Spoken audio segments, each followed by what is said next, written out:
در جهانی پر از فتنه و نفرت، مردی با صدای بلند و تأثیرگذار علیه ایمان امت اسلامی و مظلومیت فلسطین ایستاد. چارلی کرک که بود و چرا اسلام را هدف گرفت.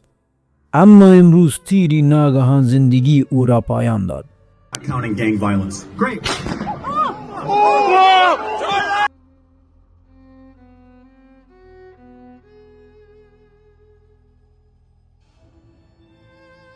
آیا این پایان یک توطئه بود یا آغاز رازی بزرگتر؟ همراه ما باشید تا پرده از حقیقت برداریم.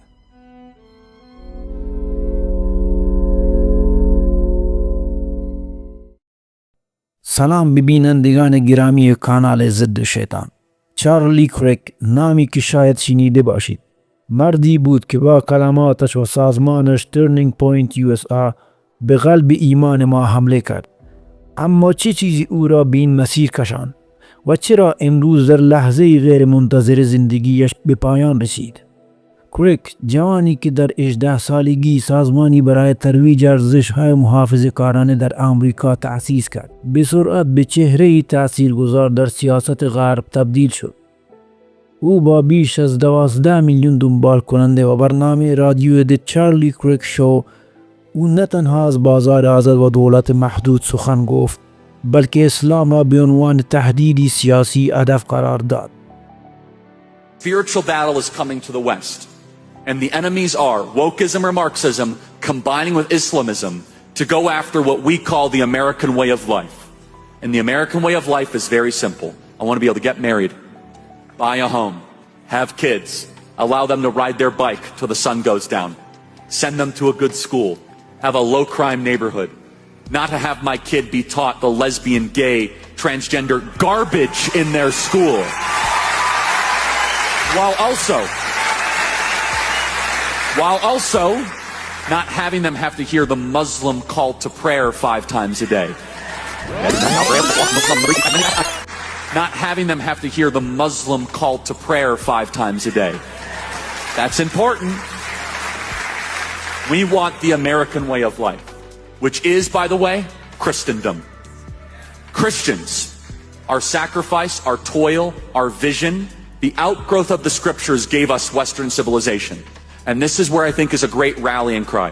Doesn't matter if you're Hispanic, doesn't matter if you're Asian, doesn't matter if you're black or white. Everybody, if you are Christian and Jesus Christ is your Lord and Savior, these two threats are combining forces. آیا این فقط یک دیدگاه شخصی بود؟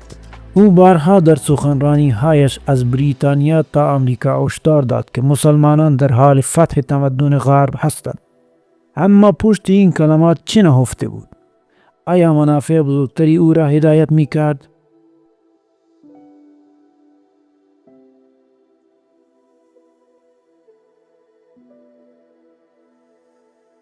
Why aren't Jews allowed in Gaza?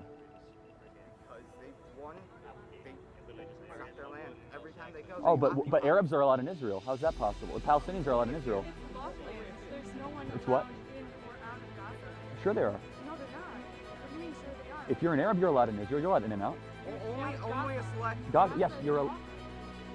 What are you talking about? In or out of Gaza. I've been. There's a road that goes in there.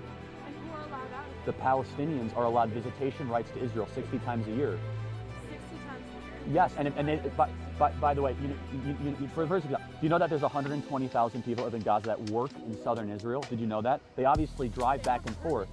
Oh, so they can leave. I thought you said it's locked land. Is it locked land or no? 10% of young students, young kids, young people in Gaza are unemployed. Because Hamas is running Gaza.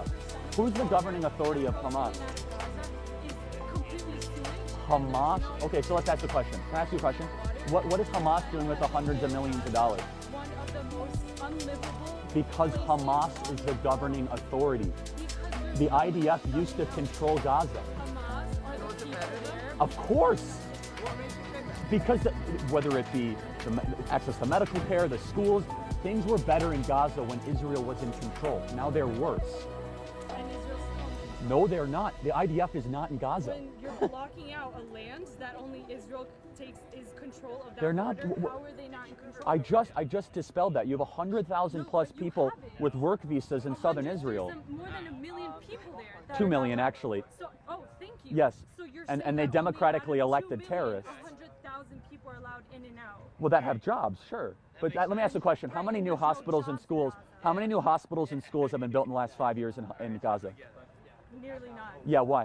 Because there's nothing there. No, there's hundreds of millions of dollars going to them. There's No. no food. that Yes, can there be is. Hold brought on, in you're and just out. making The stuff up. water is not drinkable. I don't like. Where This are is- you getting your stats from? By visiting, actually. Have you? Have you? Yes. Have you though? I've visited Gaza. What right though? Because What you're do you mean, what Jewish and right? You're allowed in and out. Well, Palestinians I'm aren't not even allowed in or I'm out. not Jewish. I'm Christian, actually. So, Thank you. but I do support Israel. But answer me the question though. Why is it that they haven't built a new school or hospital in the last 5 years? Hundreds of millions of dollars pour into Gaza. It's because Hamas runs Gaza right now, and they're a terrorist organization. So Israel got out of Gaza in 2005 in the pursuit of peace. 10,000 Jews were actually forced out of their homes in the pursuit of peace. Gaza got more dangerous. It became a hot tub for terrorists. You know where Hamas's money is being spent? On terror tunnels and rockets being shot towards Tel Aviv. Where were those 2 rockets shot 2 weeks ago out of? They were shot out of Gaza. Yeah, 2 rockets. Oh, what's the big deal? Yeah, who cares when Jews have rockets shot at them, right? Because Israel is fighting a defensive right for its own national sovereignty. این مرد که کتاب‌هایی چون The Mega Doctrine نوشت و از حامیان سرسخت دونالد ترامپ بود، فلسطینیان را نادیده می‌گرفت و از سیاست‌های اسرائیل دفاع می‌کرد. او ورود پناهندگان غزه به غرب را خطرناک می‌خواند و مظلومیت مردم فلسطین را انکار می‌کرد. اما چرا؟ آیا حمایت بیچون و چرای او از اسرائیل بخشی از جریانی بود که امت اسلامی را تضعیف می‌کرد؟ در حالی که او جوانان را علیه آنچه نفوذ اسلامی مینامید بسیج می‌کرد، تصاویر کودکان فلسطینی زیر آوار و مساجد ویران شده را نادیده می‌گرفت. این دوگانگی قلب هر انسانی را به درد می‌آورد. اما این مواضع بذر نفرتی را کاشت که سرانجام به خودش بازگشت. امروز 10 سپتامبر 2025 خبری جهان را تکان داد. چارلی در 31 سالگی حین سخنرانی در دانشگاه یوتاولی هدف تیراندازی قرار گرفت. در لحظه ای که درباره تیراندازی های جمعی سخن می گفت، تیری از فاصله 200 یاردی به گردنش اصابت کرد. او که پدر 2 فرزند بود به بیمارستان منتقل شد، اما جان باخت. FBI هنوز مضمونی را دستگیر نکرده و واکنش ها از دونالد ترامپ تا جو بایدن این حادثه را محکوم کرده‌اند. اما این پایان داستان نیست. آیا این ترور نتیجه چرخه نفرتی بود که کریگ خود دامن میزد یا نشانه از نقشه بزرگتر که هنوز در سایه هست؟ حال بیایید به عمق اقدامات کریگ بپردازیم.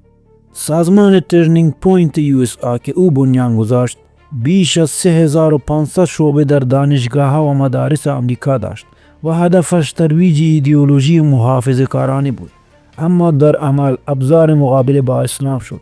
کریگ در رویدادهایش مسلمانان را مهاجمان ایدئولوژیک می‌خواند و ورود آنها به جوامع غربی را تهدیدی برای تمدن توصیف می‌کرد.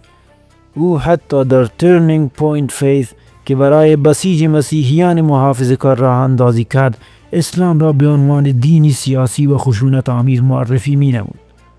آیا این بخشی از استراتژی بزرگتری برای حاشیه سازی مسلمانان در غرب بود؟ در مورد فلسطین کریگ هیچ ابایی نداشت که از اسرائیل حمایت کند. او در پست هایش و سخنرانی هایش سیاست های اشغالی را توجیه می کرد و مردان فلسطینی را تروریست می نامید، در حالی که جنایات علیه غیر نظامیان غزه را نادیده می گرفت. برای مثال او ورود پناهندگان فلسطینی به آمریکا را فتح اسلامی می دانست و از ترامپ می خواست مرزها را در برابر مسلمانان ببندد. این مواضع نه تنها امت اسلامی را تحقیر می کرد بلکه عدالت الهی را زیر پا می گذاشت. اما آیا کریگ می دانست که چنین نفرتی می تواند به خشونت برگردد؟ و حال با مرگ او جهان به فکر فرو رفته. ترامپ او را اسطوره‌ای خواند و پرچم‌ها را نیمه افراشته کرد. بن شاپیرو از شوک عمیق سخن گفت و حتی بایدن و اوباما خشونت را محکوم کردند. اما برای ما مسلمانان این رویداد درس عبرتی است. نفرت کاشته شده برداشت تلخی دارد. آیا این ترور عدالت الهی است یا چرخه‌ای از خشونت که همه را درگیر می کند؟ FBI در حال تحقیق است، اما پرسش ها باقی می ماند. آیا مظنون قربانی مواضع کریک بود یا بخشی از توطئه علیه محافظه‌کاران؟ ای اهل ایمان، این داستان شما را به تأمل وامی دارد. چارلی کریک با اقداماتش علیه اسلام و حمایت از ظلم به فلسطین میراثی از تعصب بر جا گذاشت، اما مرگ ناگهانیش ما را به یاد می آورد که الله تعالی بر همه چیز دانا و حکیم است. با توکل بر او در برابر هر فتنه‌ای بایستیم و صدای مظلومان را بلند کنیم. این روایت نه پایان بلکه دعوتی است به بیداری و استقامت. در پناه حق باشید.